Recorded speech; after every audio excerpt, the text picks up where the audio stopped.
काली बहू दिल छू लेने वाली कहानी। उजमा का जन्म एक छोटे से गांव में हुआ था, जहां उसके माता पिता ने उसे बड़े लाड़ प्यार से पाला। वे बचपन से ही एक मेहनती और होशियार लड़की थी। उसकी सांवली रंगत को लेकर उसे कभी घर में ताने नहीं मिले थे, क्योंकि उसके माता पिता ने उसे हमेशा समझाया कि असली सुंदरता दिल और आत्मा की होती है।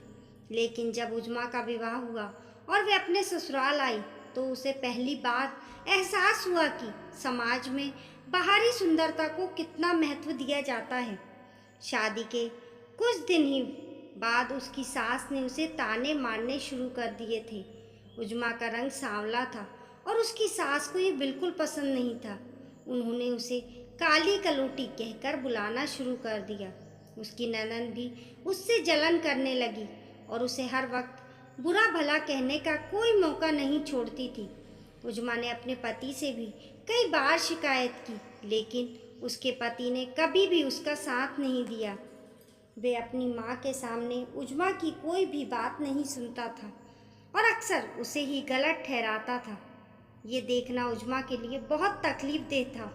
एक दिन जब उजमा अपनी बहन के यहाँ जाने के लिए तैयार हो रही थी, उसने लाल रंग का एक खूबसूरत सूट पहना और थोड़ा बहुत मेकअप भी किया। वह देखने में बहुत सुंदर लग रही थी। उसका पति घर के बाहर मोटरसाइकिल स्टार्ट किए उसका इंतज़ार कर रहा था। उजमा जैसे ही अपने कमरे से बाहर निकली और उसकी सास ने उसे देखा, तो सास ने मुंह ही मुंह में उसे कोसना शुरू कर दिया। एक तो ऐसा काला रंग और फिर लाल सूट। अरे बहू, कुछ तो अपनी लाज रख लेती। जाओ और कोई हल्के रंग का सूट पहनो, ये तुम पर बिल्कुल भी अच्छा नहीं लग रहा है। ये सुनकर उजमा का सारा आत्मविश्वास टूट गया। उसे ऐसा महसूस होने लगा कि जैसे उसके पैरों में जान ही नहीं बची है। उसकी नंद भी अपनी माँ की हाँ में हाँ मिलाने लगी और जहरीले अंदाज में कहने लगी, अरे भाभी, आप हल्के रंग का सूट पहना करें, ये भारी रंग आपके ऊपर बिल्कुल भी अच्छा नहीं लगता है। उस दिन उजमा का दिल पूरी तरह टूट गया था।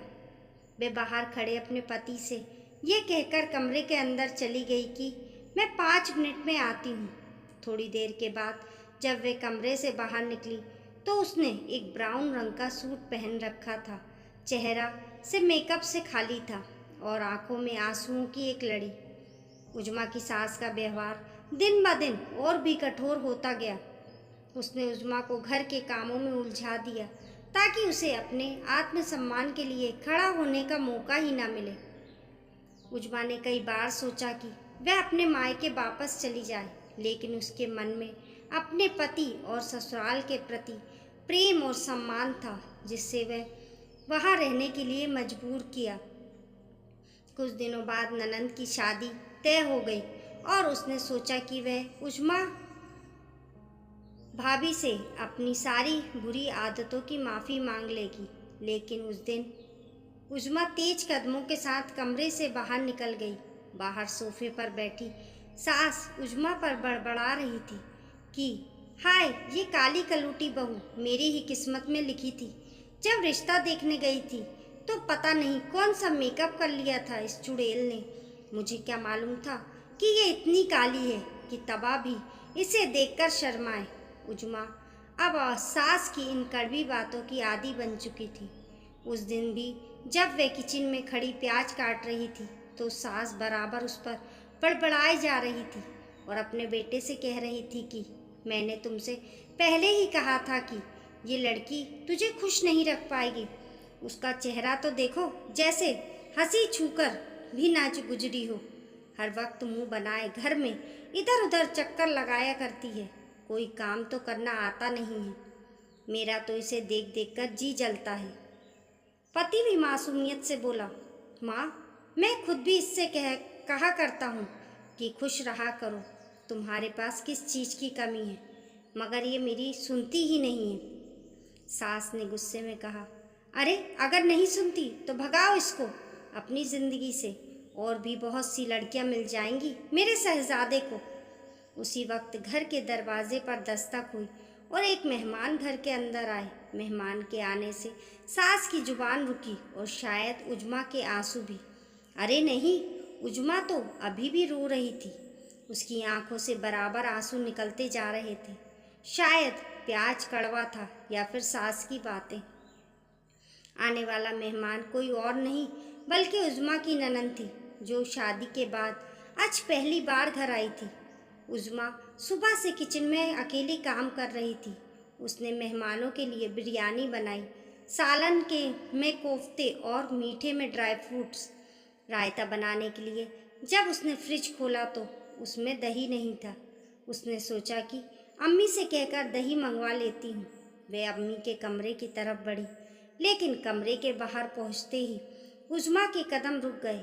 अंदर से उसकी ननद की रोने की आवाज़ आ रही थी।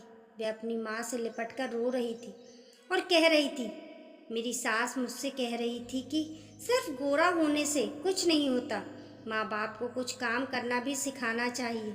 मेरी सास मुझे जब भी देखती है तो मुझे कोसना शुरू कर देती है, हर वक्त बुरा भला कहा करती है।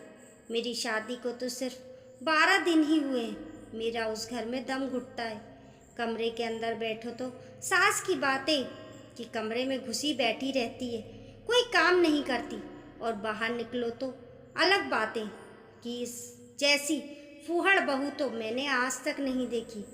एक काम करने की तमीज़ नहीं है।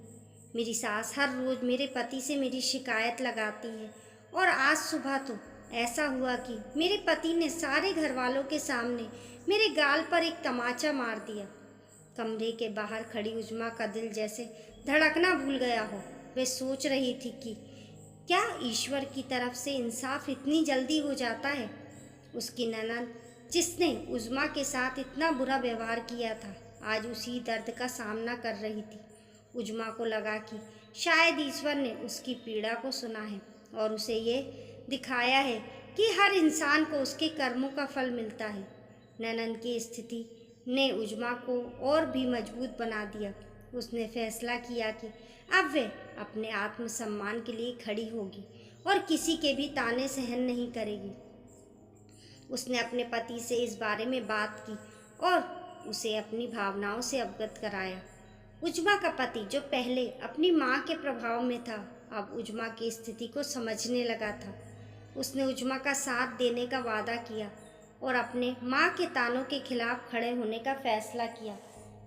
उजमा ने अपनी पढ़ाई को भी आगे बढ़ाने का फैसला किया। उसने अपने सपनों को फिर से जीने का मन बना लिया था। उसने अपने घर के पास एक कॉलेज में दाखिला लिया और अपनी पढ़ाई शुरू की।